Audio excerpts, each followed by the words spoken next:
I always thought love was unshakable when built on trust. For 8 years, Jenna and I had a marriage others admired.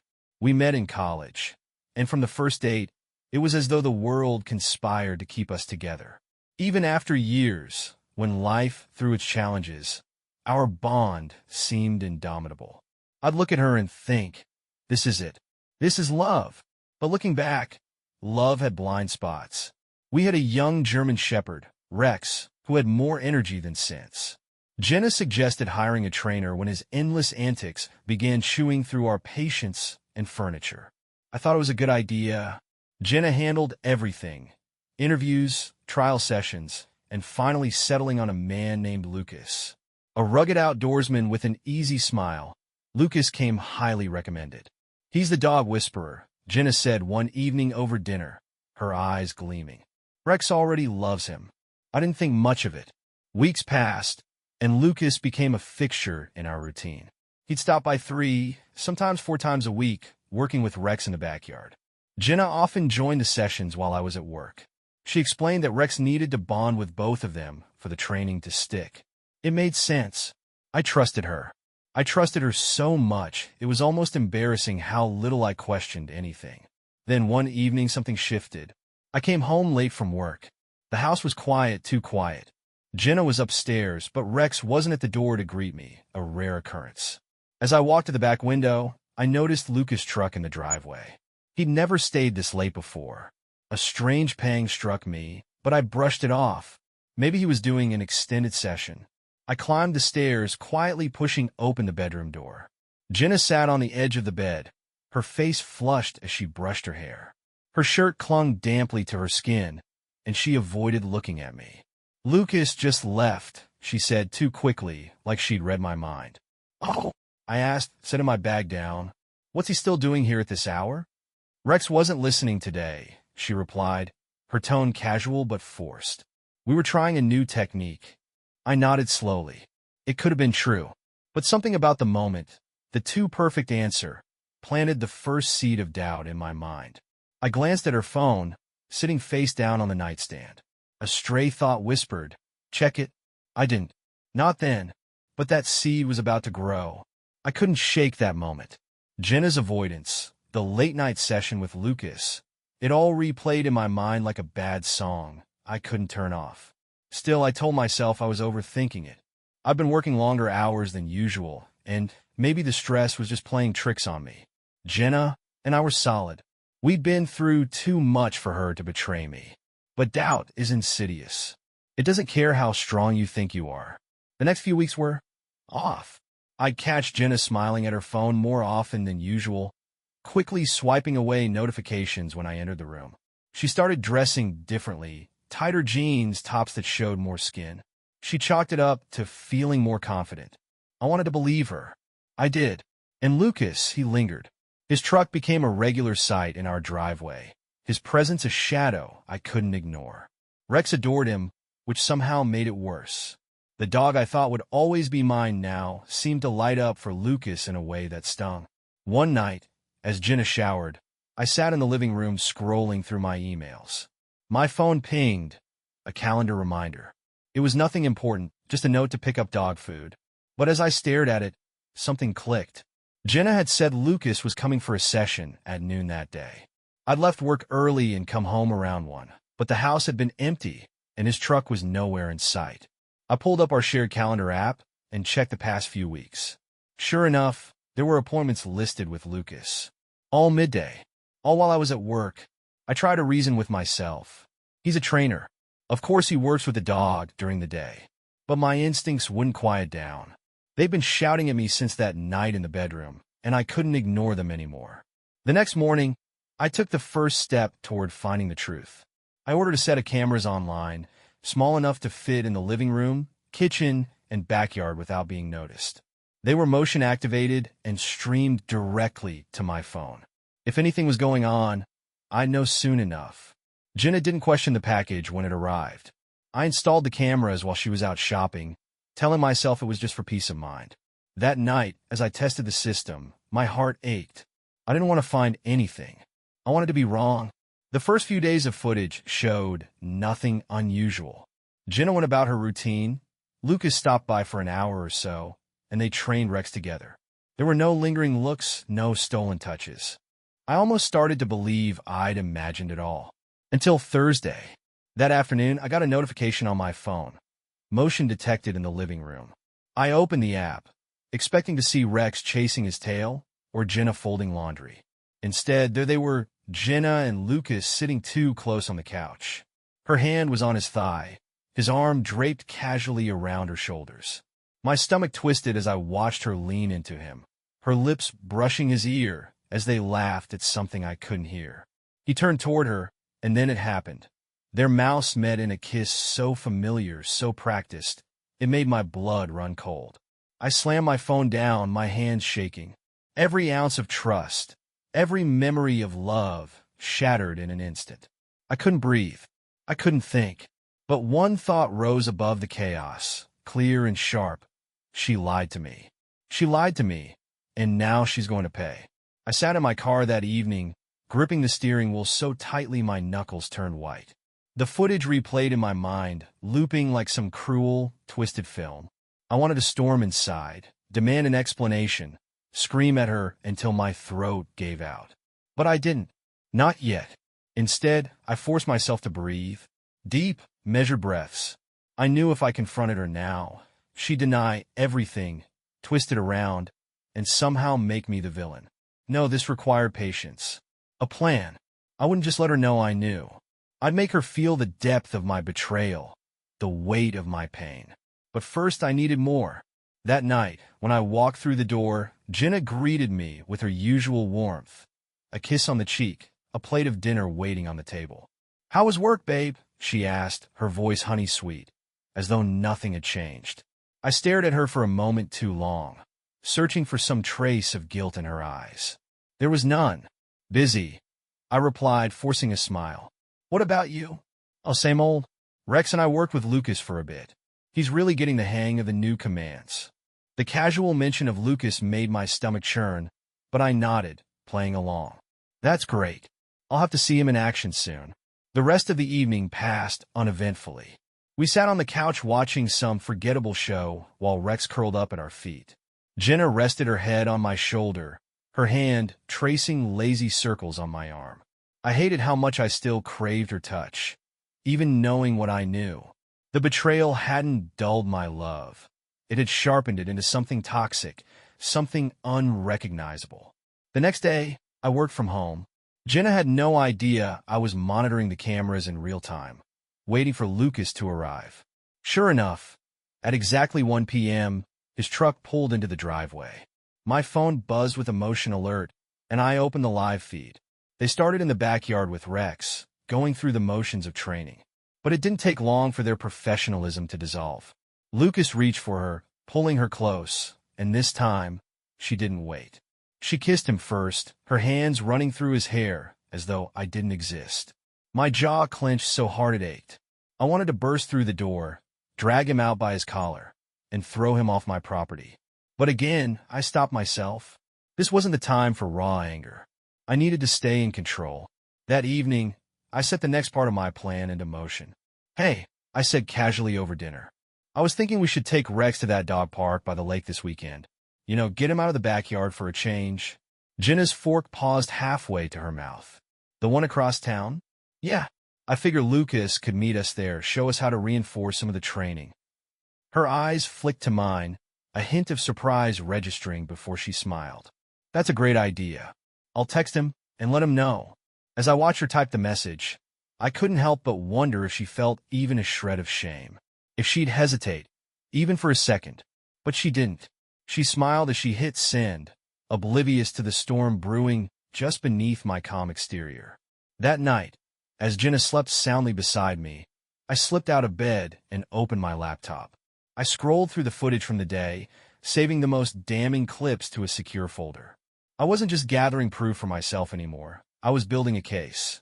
And when the time came, I'd use every second of it. I glanced at Jenna's sleeping form, her features serene and innocent in the soft glow of the moonlight. It almost made me doubt myself. Almost. But then I remembered the way she kissed him, the way she smiled at him like she used to smile at me. Love can be blinding. But betrayal? Betrayal wakes you up. Saturday came faster than I anticipated.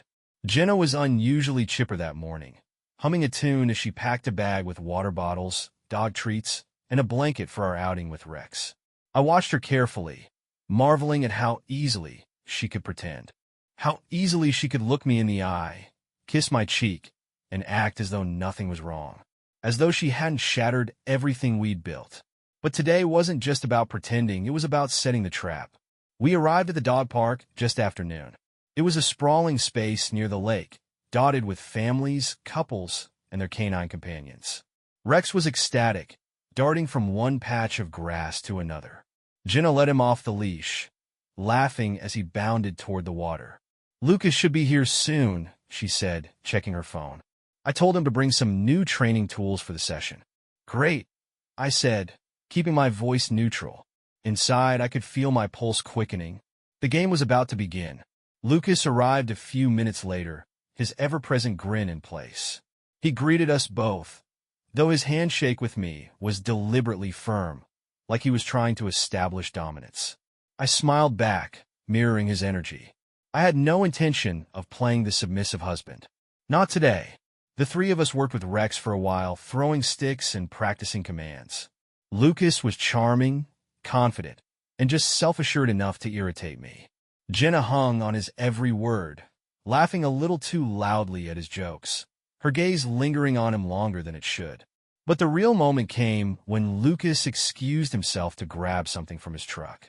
Jenna's eyes followed him, her lips curving into a smile she didn't bother to hide. It was the same smile she used to save for me. I couldn't take it anymore. "Do you like him?" I asked suddenly, my voice low but sharp. Jenna flinched, the smile vanishing. "What? What are you talking about?" "You know exactly what I'm talking about, Jenna." I kept my tone even, though my hands were clenched in a fist at my sides. "I see the way you look at him, the way you act when he's around." Her eyes darted away, her jaw tightening. "You're imagining things," she said, but her voice lacked conviction. "Lucas is just our trainer." "Is he?" I took a step closer, forcing her to meet my gaze. Because from where I'm standing, it looks like there's a lot more going on. Before she could answer, Lucas returned, oblivious to the tension. "Everything okay here?" he asked, glancing between us. "Perfect," I said, forcing a smile. "Just discussing how great you are with Rex." Jenna shot me a warning look, but I ignored it. Lucas grinned, oblivious. The seeds of doubt were planted, and I intended to water them until they grew into something undeniable. The drive home was silent. Jenna stared out the window, her fingers drumming against her knee. I could see the wheels turning in her mind, trying to piece together how much I knew, how much I'd seen. I didn't press her. I wanted her to sit with her thoughts, to feel the weight of her choices. That night, as she got ready for bed, I slipped downstairs to check the cameras. I'd added a new one to the mix, a small device hidden in Rex's collar. It was risky, but it paid off. The footage from the dog park was clear. Jenna's lingering touches, her coy smiles, the way Lucas leaned in just a little too close when he spoke to her. But the real gem came at the end of their session. When Jenna thought I wasn't looking, she brushed a hand against Lucas's arm, her fingers trailing down to his wrist. It was subtle, but unmistakable. She was testing boundaries, seeing what she could get away with. My stomach churned as I saved the clip to my folder. This wasn't just betrayal. It was mockery. She was playing me for a fool. But she was about to learn I wasn't the man she thought I was. Sunday morning, Jenna seemed restless. She busied herself with small tasks, organizing the pantry, folding laundry that didn't need folding, avoiding eye contact with me. I could feel the tension in the air, thick and suffocating, as though we were both silently waiting for the other to make a move. But I wasn't ready to confront her. Not yet. Instead, I spent the day playing my part.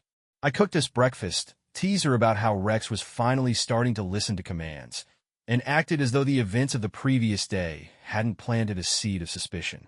If she thought I was none the wiser, she'd be careless. That's what I was counting on. That evening, while Jenna showered, I unlocked her phone. The passcode hadn't changed, a small mercy in my favor. Scrolling through her messages, I saw the usual mundane conversations with friends and family. Nothing out of the ordinary. But Lucas wasn't in her contacts. Not under his name, anyway. My heart raced as I searched deeper, looking for any hidden communication. Then I found it. An innocuous contact labeled Sarah. I opened the chat and instantly felt a surge of nausea. The messages were all there, every line dripping with familiarity and desire. Lucas, yesterday was incredible. I can't stop thinking about you. Jenna, me too. You always know how to make me feel alive. I clenched the phone so tightly my knuckles ached. There were more messages, casual plans to meet, playful banter, and then a single message that confirmed everything. Lucas, can't wait to see you tomorrow while he's at work. Miss you already. The anger rose in me like a tide, threatening to drown me. But I forced it back down. Not here. Not now. This wasn't the moment to confront her. I copied the messages, sending screenshots to my own email before carefully placing the phone back where I'd found it.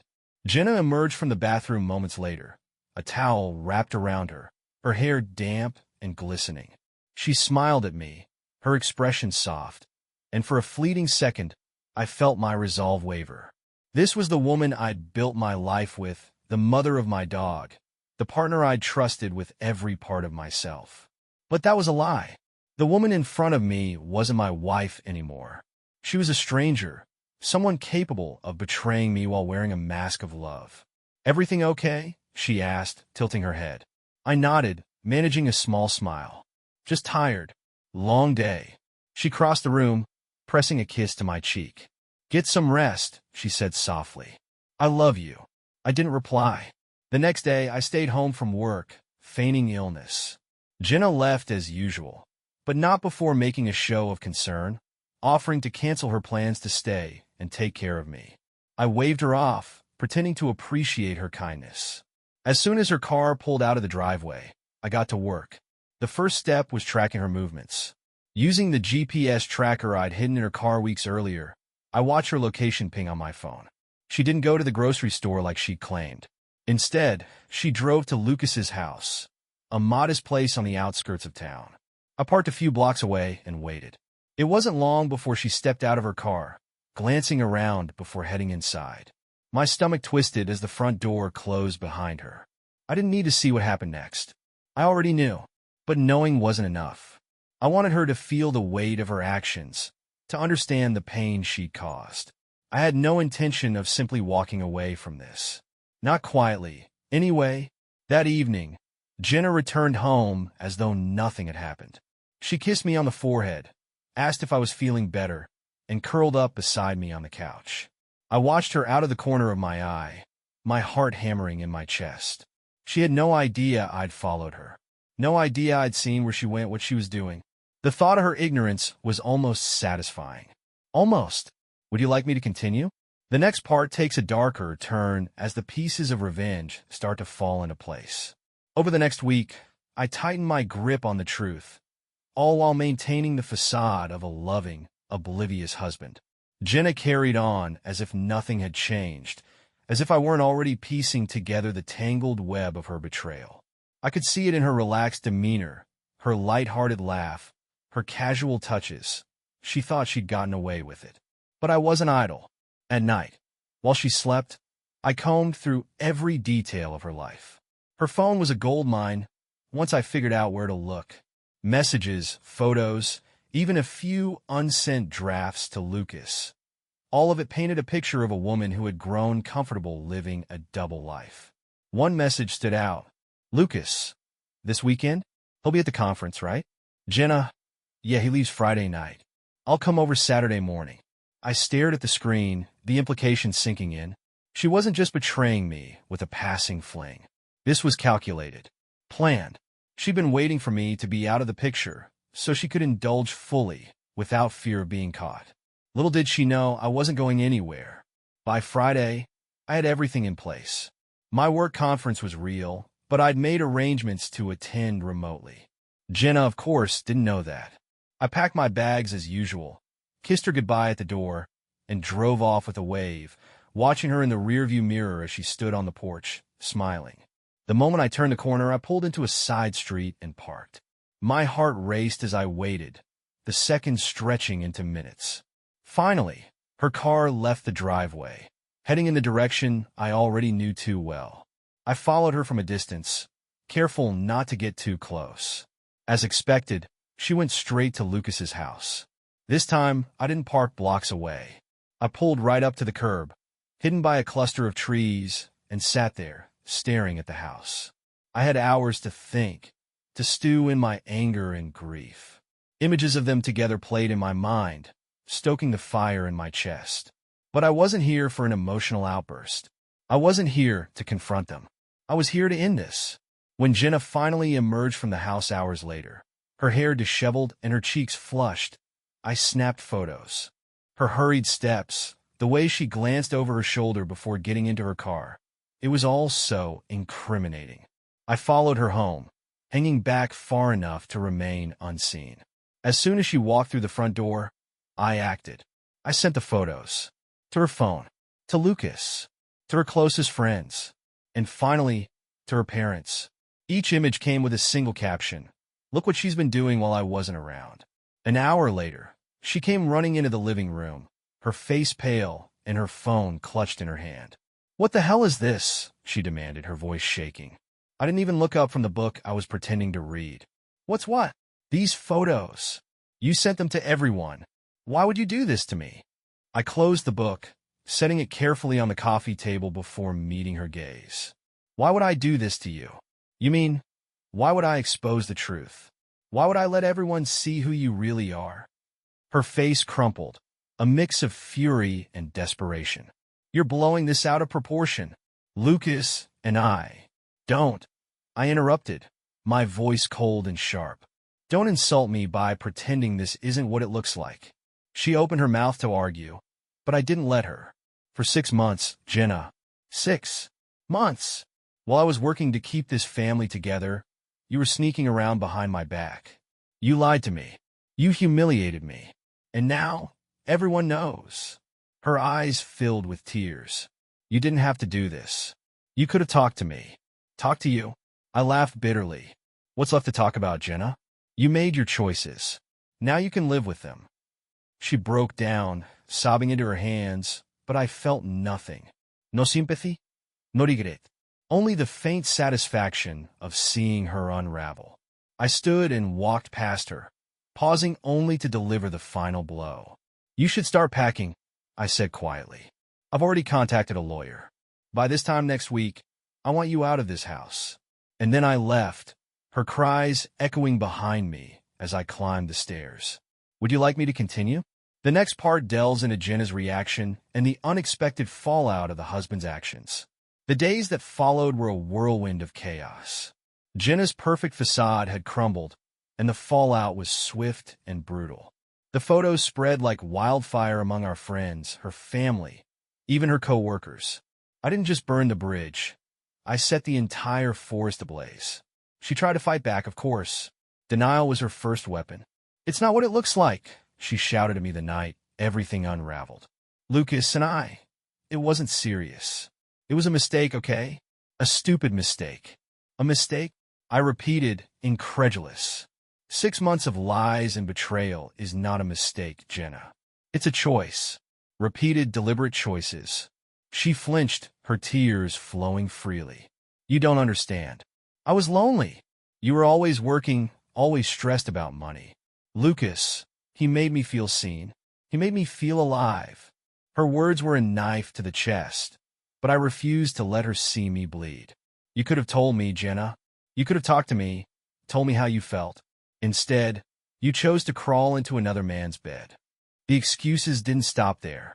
She blamed our financial struggles, the monotony of married life, even Rex.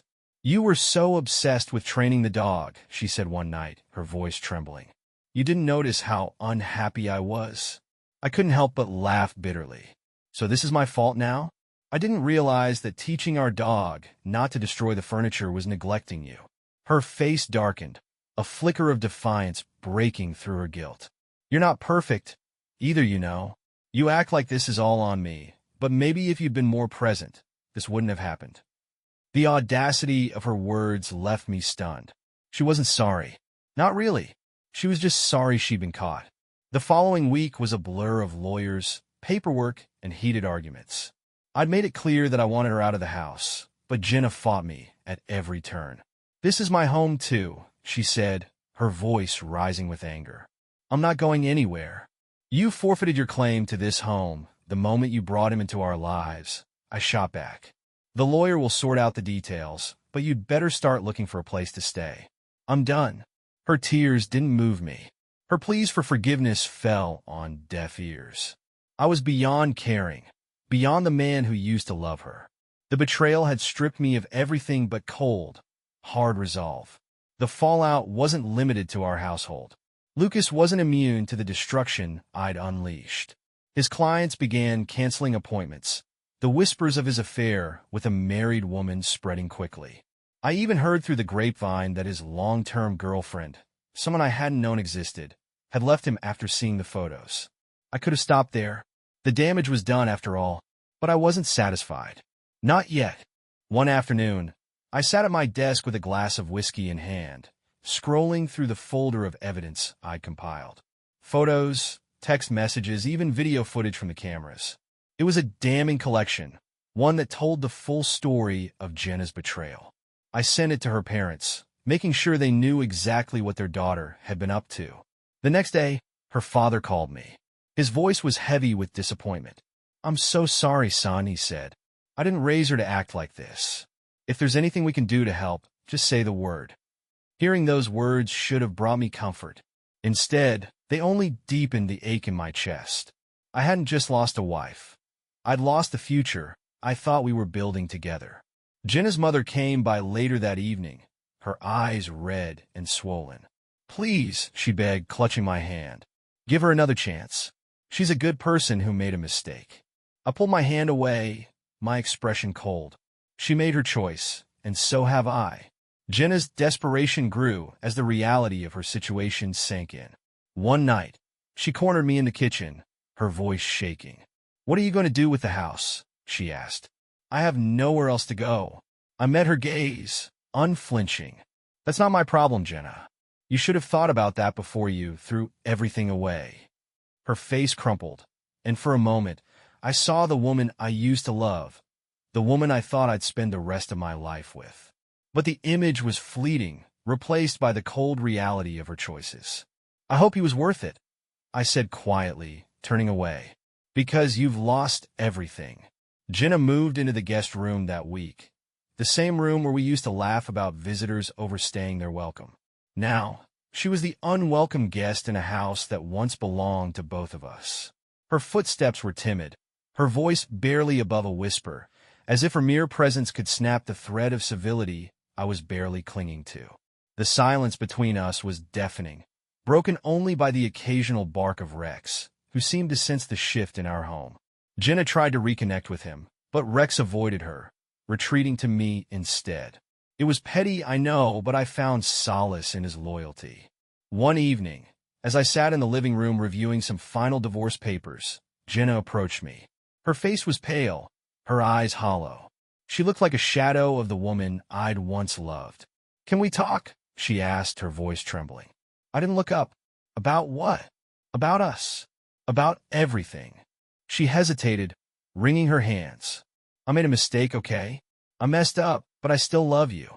We can fix this." Her words hit me like a wrecking ball, not because they moved me, but because of how empty they sounded. I looked at her, then really looked at her, and for the first time I saw her not as my wife, but as a stranger.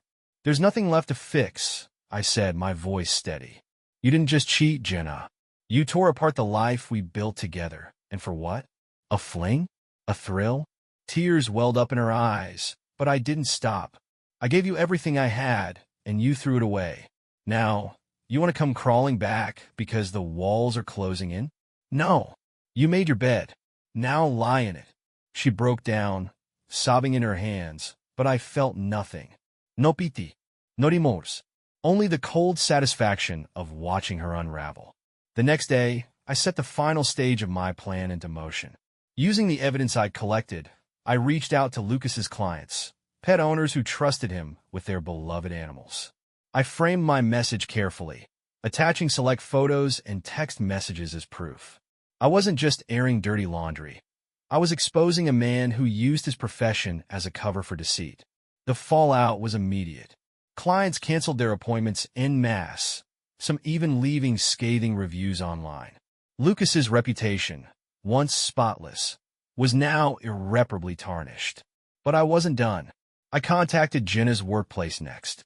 I debated this step, wondering if it was too cruel. But then I remembered her laughter with Lucas, her lies, her smug sense of security as she thought she'd fooled me. I sent an anonymous email to her boss, attaching photos and messages that left no room for interpretation. Within hours, Jenna's phone rang. I watched from the other room as she answered, her face crumpling as the conversation unfolded. When she hung up, she stumbled into the kitchen, her eyes wide with panic. "They're suspending me," she said, her voice barely above a whisper. "Pending an investigation." I leaned against the counter, arms crossed. "Maybe you should have thought about the consequences before you brought your affair into every corner of your life." Her gaze snapped to mine, a mixture of anger and despair. "You're doing this, aren't you? You're trying to ruin me." "No," I said calmly. "You ruined yourself. I'm just making sure you don't get to walk away without consequences." That night, I received a text from Jenna's father. "Son, I know you're hurt, but please don't destroy her. She's still my daughter. Think about the girls you'll meet one day. Would you want someone to do this to them?" For a moment, his words gave me pause. I stared at the message, wondering if I'd gone too far. But then I remembered the pain, the humiliation, the way Jenna had lied to my face for months. No, this wasn't about revenge anymore. It was about closure, about ensuring that she understood the weight of her choices. The next morning, Jenna packed her bags. She didn't say a word as she loaded them into her car, her movements slow and mechanical.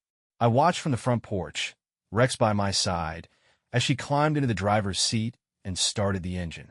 As she pulled out of the driveway, she rolled down the window, her tear-streaked face barely visible through the morning light. "I'm sorry," she said, her voice cracking. "For everything." I nodded, but I didn't reply.